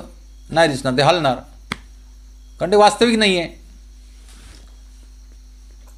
परंतु ज्या मूळ स्थानापासून प्रतिबिंब निर्माण झाले ते स्थान शाश्वत आहे. मग आपण ज्या वृक्षाच्या मुळाशी गेलं पाहिजे. पण आपण काय करतोय? आपण उलटे लटकलोय. कारण फळं कुठे लागली आहेत? मगाशी सांगितलं, फळं कुठे लागली आहेत? तळाला लागलीत खालती, त्याच्यावरती पानं आहेत, त्याच्यामध्ये शाखा आहेत, मग खोड आहे, मग मूळ आहे. पण आपण मुळाकडे जायचा कधीच विचार करत नाही. केवळ आणि केवळ इंद्रिय भोगाच्या पायी आपण फळं चाकण्यातच ह्या फांद्यावरनं त्या फांद्यावर, त्या फांद्यावर, त्या फांद्यावर, म्हणजे फांद्या काय म्हणतोय मी, 84 लक्ष योनी. ह्या फांद्या म्हणजे काय आहेत, कधी आपण देवतेचं शरीर धारण करतो, कधी राक्षसाचं शरीर धारण करतो, कधी किड्या मुंग्याचं धारण करतो, कधी माशाचं धारण करतो, कधी गाढवाचं धारण करतो, कधी बैलाचं धारण करतोय, कधी वृक्षलता पत्ता योनीमध्ये जातोय, कधी अमिबा बनतोय, कधी जलव्याल बनतोय, कधी ब्रह्माजी बनतोय. ब्रह्म भुवना लोक पुनरावर्ती नोर्जुन. कुठेही जावं तुम्ही, ह्या 14 भुवनामध्ये तुमचं कुठेही उन्नती होऊ दे, पुन्हा फिरून तुम्हाला यायचं आहे मृत्यू लोकामध्ये. ही पुनरावर्ती थांबणार नाही आहे. हे थांबायचं असेल तर आपल्याला तत्वता जाणलं पाहिजे. ह्या वृक्षाचं मूळ कुठे आहे, त्या वृक्षाच्या मुळाच्या दिशेनं प्रवास चालू केला पाहिजे. म्हणजेच कुठच्या तरी एका फांदीवरनं दुसऱ्या फांदीवर उडी न मारता आपल्याला त्या फांदीच्या मुळाशी आलं पाहिजे, त्या मुळाशी येऊन खोडावर गेलं पाहिजे, खोडावरनं मुळाशी गेलं पाहिजे. ते आता पुढच्या स्पष्टीकरणास येतं आहे. हा एकच श्लोक घेतो मी आज, बस झाला माझ्या मते. पुरेसं झालं ना? अजून काय पाहिजे? नको, तृप्त झालेत. हरे कृष्ण. वास्तविक वृक्षाचे हे प्राकृत प्रतिबिंब छेदले पाहिजे. जेव्हा मनुष्याला वेदवत्ता म्हटले जाते तेव्हा असे गृहीत धरण्यात आलेले असते की या भौतिक जगताची आसक्ती कशी छेदावी हे तो जाणतो. जर कोणी म्हणत असेल मी वेदांचा ज्ञाता आहे आणि त्याला जर ह्याची चावी माहीत नसेल तर तो वेदांचा ज्ञाता म्हटला पाहिजे का? पण नाही, मग तो केवळ पंडित आहे बस. ग्रंथ वाचलेत भरपूर, पण काही उपयोग नाही. जर मनुष्याला आसक्ती भेदण्याची पद्धत माहीत असेल तर तो खऱ्या अर्थाने वेद जाणतो असे म्हणता येईल. जो वैदिक कर्मकांडांकडे आकृष्ट होतो तो या वृक्षाच्या हिरव्यागार पानामध्ये आकृष्ट झाल्याप्रमाणे आहे. त्याला वेदांचे वास्तविक प्रयोजन ज्ञात नसते. भगवंताने स्वतः सांगितल्याप्रमाणे हा प्रतिबिंबित वृक्ष छेदून आध्यात्मिक जगतरूपी वास्तविक वृक्षाची प्राप्ती करणे हे वेदांचे प्रयोजन आहे. भगवंताने स्वतः सांगितल्याप्रमाणे हा प्रतिबिंबित वृक्ष छेदून आध्यात्मिक जगतरूपी वास्तविक वृक्षाची प्राप्ती करणे हे वेदांचे प्रयोजन आहे. म्हणजे हा भौतिक जो प्रतिबिंब रूपी वृक्ष आहे तो छेदून आपण काय प्राप्त केलं पाहिजे? खरा आध्यात्मिक वृक्ष, जिथून पुन्हा एकदा गेल्यानंतर पुन्हा रिटर्न येता येत नाही. आता तुम्हाला थोडीशी वैकुंठाबद्दल माहिती सांगतो, म्हणजे काय नक्की असतं तिथे आणि इथं काय नसतं. प्रभुपाद हेच सांगतात नेहमी प्रवचनामध्ये 2च गोष्टी सांगा की हे भौतिक जगत कसं आहे, दुःखाने भरलेलं आहे ते सांगा, आणि वैकुंठधाम कसं सुखाने भरलेलं आहे एवढंच सांगा. बस 2च गोष्टी सांगा. प्रवचनाची सगळी प्रवचन तुम्ही ऐकलात तर त्या प्रत्येक प्रवचनाने ह्या 2च गोष्टीवरती फोकस केलं आहे की हे भौतिक जगत जीवाला राहण्यासाठी कसं यातनामय आहे आणि वैकुंठ जगत जीवाला कसं स्वाभाविक आहे. बघा, एक मासा आहे, मासा. तर त्याला त्या माशाला पाण्यातनं बाहेर काढलं आपण आणि त्याला म्हटलं मस्तपैकी तुला काय देतो, डनलॉपची गादी देतो झोपायला, तुला खायला फर्स्ट क्लास चायनीज आणतो, ओढायला फर्स्ट क्लास सिगरेट देतो, प्यायला दारू देतो आणि मस्त टी व्ही लावून देतो. माशाला सांगितलं मासा सुखी बनेल का? मासा सुखी बनेल नाही. माशाचं सुख कशात आहे? बस त्याला पाण्यात सोडा, तो आनंदी होईल. तसंच गंमत झाली आपली. जीवात्म्यासाठी खरं वास्तविक पाणी कुठे आहे? वैकुंठामध्ये. कुठे आहे? हे भौतिक जगत जे आहे हे जीवात्म्यासाठी, जसं आत्ता माशाची गोष्ट सांगितली तशी आपली तुमची माझी आहे सगळ्यांची अवस्था. आलं लक्षात? जीवात्मा हा एक मासा आहे आणि त्याच्यासाठी पाणी म्हणजे वैकुंठ. वैकुंठ, कुंठ म्हणजे बंधन, कुंठ म्हणजे तणाव, कुंठ म्हणजे दुःख, कुंठ म्हणजे अंधकार, कुंठ म्हणजे यातना, वय म्हणजे नाही. जिथं हे सगळे नाही गोष्टी त्याला काय म्हटलंय? वैकुंठ. वैराग्य म्हणजे ज्याला कसली आसक्ती उरली नाही असा व्यक्ती वैरागी. त्याच्यामध्ये काय आहे? अनुराग हा धातू आहे, म्हणजे आसक्ती. ज्याच्या हृदयातनं आसक्ती निघून गेले तो वैरागी. वय म्हणजे काय? नाही. काय? कुंठ जिथं नाही ते वैकुंठ. म्हणजे तुम्हाला सांगतो वैकुंठ जगतामध्ये काळ नावाची गोष्टच अस्तित्वात नाही. काय सांगतो मी? खूप महत्त्वाचा मुद्दा आहे, समजून घ्या. वैकुंठामध्ये काय नाही आहे? काळ नावाची गोष्टच अस्तित्वात नाही आहे. मग समजा जर काळ नसेल तर जे काय आहे ते तिथं काय आहे? शाश्वतच आहे. कारण काळ असेल तिथंच काय होणार? निर्मिती होणार. काळ असेल तिथेच काय होणार? वृद्धी होणार. काळ असेल तिथंच पुनरुत्पत्ती होणार. काळ असेल तिथेच लय होणार आणि काळ असेल तिथेच क्षय होणार. हे एखाद्या कुठच्या गोष्टीच्या ह्या 6 स्थिती असतात. कोणत्या? निर्मिती म्हणजे उत्पत्ती, वृद्धी, पुनरुत्पत्ती, स्थिती, लय आणि क्षय. ह्याच 6 कॅटेगरीमध्ये सगळ्या गोष्टी बसतात. जिथं पण काळाचं अस्तित्व आहे तिथं ह्या 6 कॅटेगरीमध्ये तुम्हाला परिवर्तन दिसतील. पण जिथं काळच नाही आहे तिथं जर आपण अशा स्पेसमध्ये एंट्री केली तर आपण एंट्री जर आपल्याला भगवंताने दिली, पास दिला चतुर्भुज नारायण स्वरूपामध्ये, एकदा गेलो तिकडे आपण आत्मतत्वामध्ये आध्यात्मिक देह प्राप्त करून, तर तिथं काय नाही, काळ नाही. तर तुमचा देह झिजणार आहे का? नाही. तुम्हाला भूक लागणार नाही, पण खायला पंचपक्वान्न नसतील. बरं, खाल्ल्यामुळे अपचन होणार नाही, कारण तिथं रोगराई नाही आहे, जरा नाही आणि व्याधी पण नाही. विचार करा बघा, म्हणजे डील एकदम जबरदस्त आहे. म्हणून मी हे स्वीकारले, उगाच नाही स्वीकारले. राजेश वेळासारखा फिरतोय असं तुम्हाला वाटत असेल. काय आमचे सर काय खरं नाही, आठवड्यातले 4-5 दिवस कुठेतरी इकडे तिकडे फिरत असतात. मी वेडा नाही आहे, वेडे तुम्ही आहात. मी शाणा झालो आहे एका त्या हार्ट अटॅकनं. लक्षात? आनंदी आनंदच असतो. 24 तास काम करून सुद्धा सांगा मला इथं बसून प्रभूजी 6 तास प्रवचन करा, करेन मी. आणि मला गमक कळलं आहे त्याचं. हे सगळ्यांनी तुम्ही जाणून घ्या. आणि हे घाटे का सौदा नाही आहे. एवढ्याशा इतुशा प्रयत्नाने जर आपल्याला असं अफाट काहीतरी मिळणार असेल तर कशाला या चिचोक्यासाठी प्रयत्न करायचे का? आत्ताच ह्यांना दाखवून आणलं वृंदावन. विचारा त्यांना काय काय बघितलं नाही ते. भारावून गेले होते, याला तयार नव्हते कोणी इकडे. एवढं भगवंतांचं धाम, एवढं इथलं पृथ्वीतलावरचं जे आहे ना तेच एवढं दिव्य आहे. तर खऱ्या धामात जर तुम्ही गेलं तर काय, हे पण खरंच आहे म्हणा, तिथं पण गेलं पाहिजे. ठरवा तुम्ही सगळ्यांनी, काढूया आपण मोठी यात्रा एक. पंढरपूर धामची काढूया, उडपी धामची काढूया, नाशिकची काढूया, काळारामची, गोरारामची, आपल्या जवळपासच्या आहेत. हम्पीला काढूया. आता हम्पीची काढली होती यात्रा, आम्ही ते कॅन्सल करावी लागली आम्हाला कोरोनाच्या याच्यामुळे. वृंदावनची काढूया, मथुरेची काढूया, साऊथ इंडियाची काढूया. जसं ते मगाशी तुम्हाला उदाहरण दिलं ना गर्भोदक्ष विष्णू, त्यांचं मंदिर सेम त्याच विग्रहांचं कुठे आहे? अनंत पद्मनाभ. केरळची राजधानी काय? तिरुअनंतपुरम.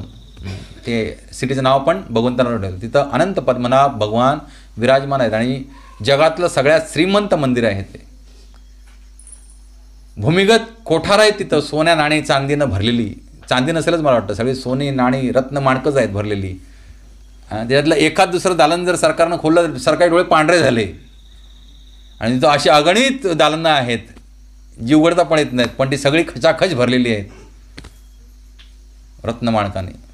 अनंत पद्मनाभ. तर 14 घाटेकाने थोडा सोचो.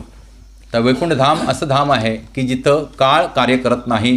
त्यामुळे एकदा तुम्ही तिथं एंट्री केल्यानंतर नुसता आनंदी आनंदच. म्हणून तुकाराम महाराज सांगा, आनंदाची डोही आनंद तरंग, आनंदाची अंग आनंदाचे. आनंदी आनंदच आहे. भगवंताच्या भक्तीमध्ये आनंद आहे, भगवंताच्या भक्तांच्या संघामध्ये आनंद आहे, भगवंताच्या भक्तांच्या संघासाठी सेवा करण्यामध्ये आनंद आहे, त्यांना वाढण्यामध्ये आनंद आहे, त्यांच्यासाठी धुरासमोर तिथं चूल पेटून प्रसाद बनवण्यात आनंद आहे. प्रत्येक गोष्टीमध्ये आनंद आहे. ह्या आनंदाला पारावार नाही आहे अजिबात. असं आनंद जीवन कोणाला नको आहे? हे असं आनंद जीवन मी जगणार असं ठरवा. माझ्यासारखा हार्ट अटॅक यायची वाट बघू नका. कारण तिथं मी ICUत काम करत होतो. मला तिथं लगेच कार्डियक ICUमध्येच ॲडमिट केलं लगेच. तुम्हाला भेटेल असं नाही आहे, बरोबर?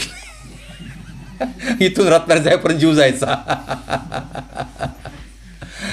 I was working in Saint George's Hospital in VT station. आता छत्रपती शिवाजी महाराज टर्मिनस आहे, CSTच्या मागे सेंट जॉर्जेस हॉस्पिटल आहे. तिथं मी ICUमध्ये काम करत होतो. म्हणजे मी भाग्यवान होतो. भगवान त्याची पण काळजी घेतली. हार्ट अटॅक आणला तो पण ICUमध्येच आणला. सो विचार करा खूप चांगला. पुढच्या वेळेला मला माळा आणायची आठवण करा. सगळ्यांनी आपण बसून एकत्रित नामस्मरण करू एक माळेवरती आणि मग सगळ्यांना आपण नामस्मरणासाठी माळा वितरित करू.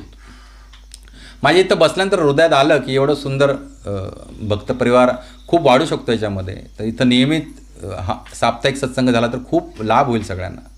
मी यांना बोलून पण दाखवली इच्छा आत्ता जस्ट की महिन्यातनं एखाद दुसऱ्या वेळेला मी येईन, एखाद दुसऱ्या वेळेला प्रभूजी घेतील.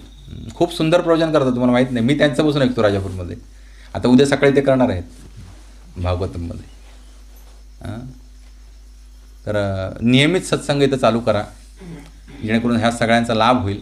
तर आपण पुन्हा बॅक टू पॅव्हलियन येऊया वैकुंठाच्या वळणावरती.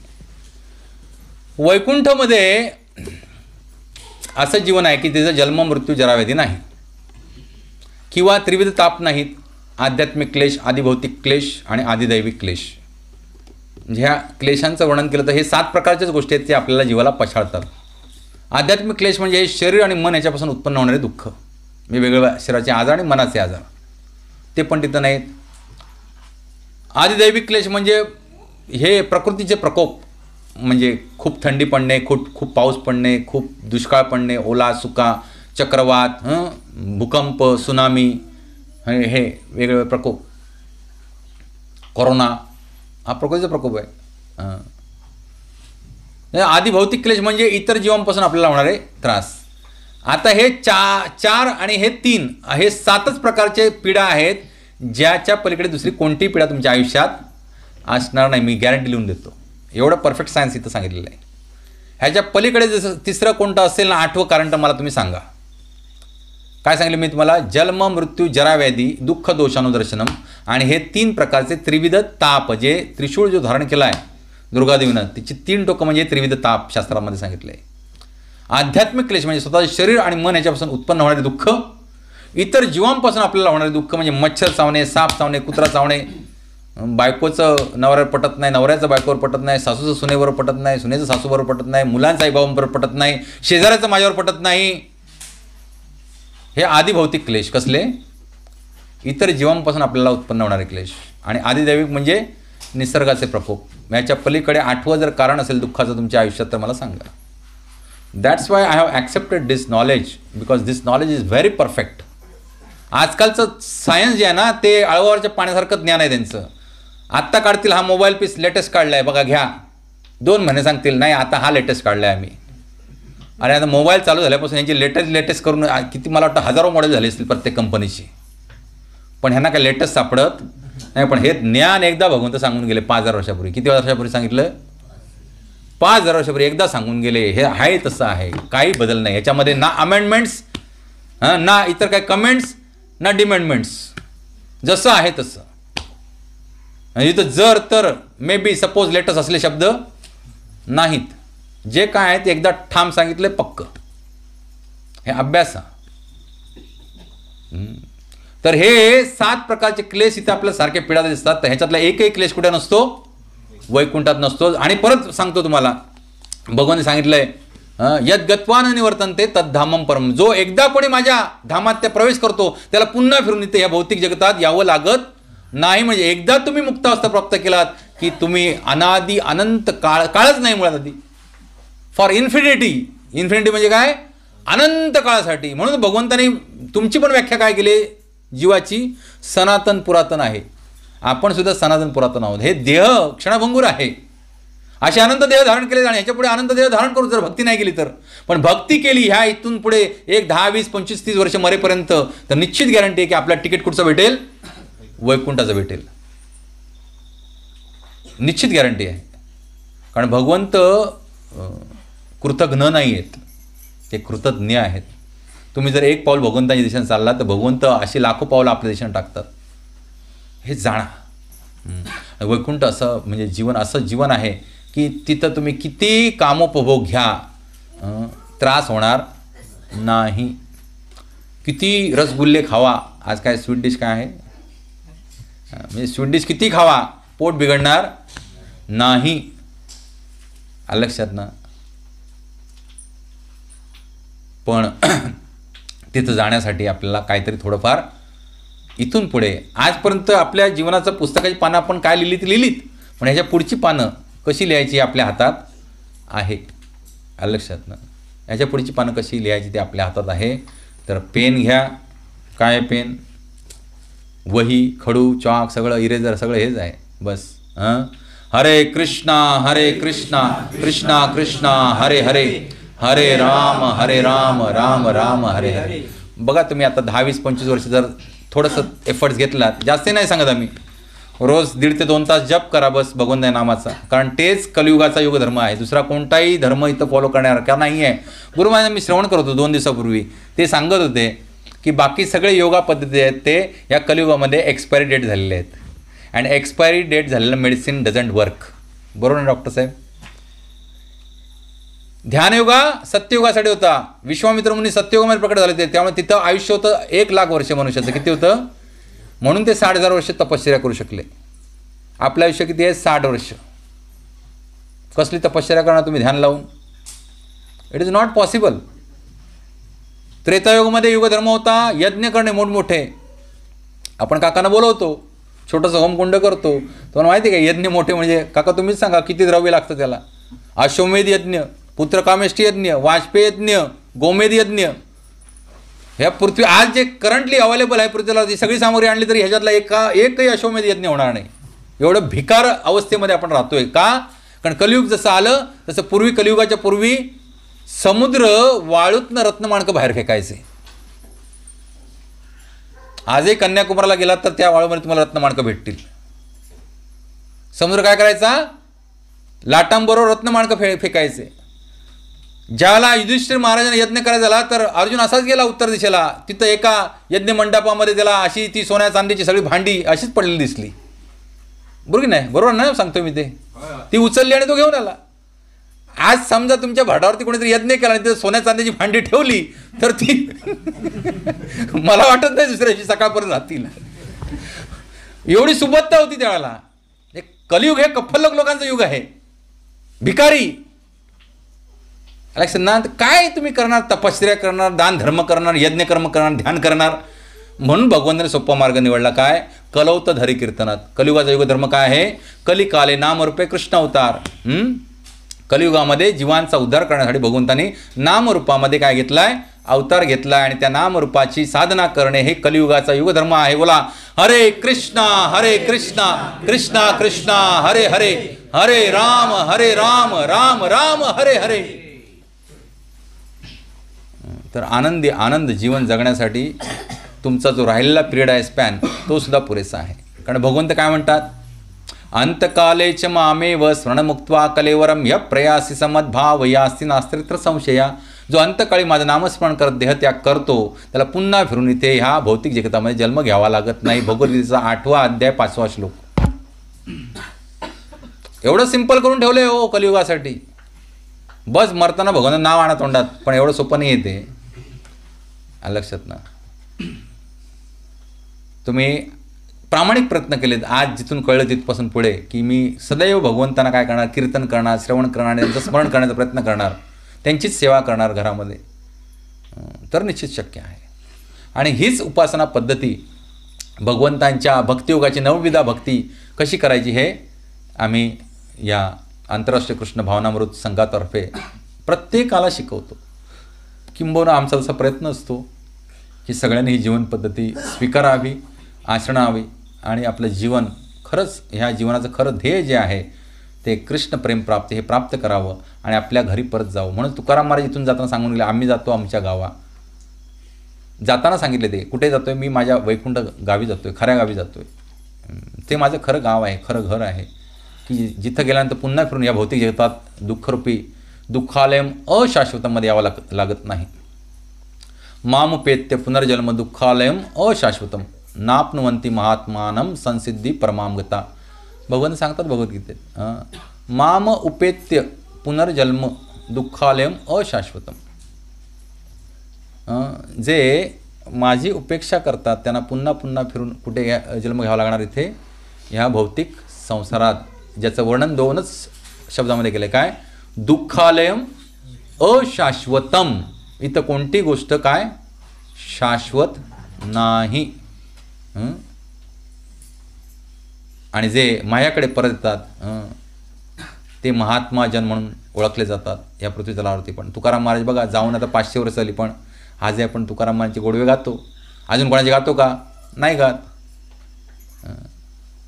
कारण तुकाराम महाराज त्या भगवद्धामात गेले आणि अजूनही अनेक संत परंपरामध्ये सगळे गेले भगवद्धामात, त्यांचे आपण गोडवे गातो. तर निश्चितच जर तुम्ही प्रयत्न केलात तर तुमच्या कुळाच्या उद्धारासाठी तुम्ही एकटे पुरेसे आहात. कारण नरसिंह भगवंतांनी वचन दिलं आहे की ज्या घरामध्ये एक वैष्णव जन्माला येतो त्याच्या सात्रिकम 21 पिढ्यांचा काय करतो? मी उद्धार करतो. किती पिढ्यांचा? 21 पिढ्यांचा उद्धार करतो. विचार करा. शाश्वत वचन आहे. भगवंताची वचनं खोटी नाही आहेत. ते आजकालच्या पुढाऱ्यांसारखी वचनं देत नाहीत. शाश्वत वचन देतात. तर प्रेममय भगवंतांची भक्ती करा आणि जीवन चांगलं जगा. आणि याची देही याची डोळा भगवंतांना प्राप्त करून आनंदी जीवन जगून या जीवनाच्या अंती आपल्या शाश्वत घरी आपण सगळे जाऊया. इथं आज मी थांबतो. श्रीमद भगवद्गीता की, जगद्गुरु श्रील प्रभुपाद की, निताय गौर प्रेमानंदे.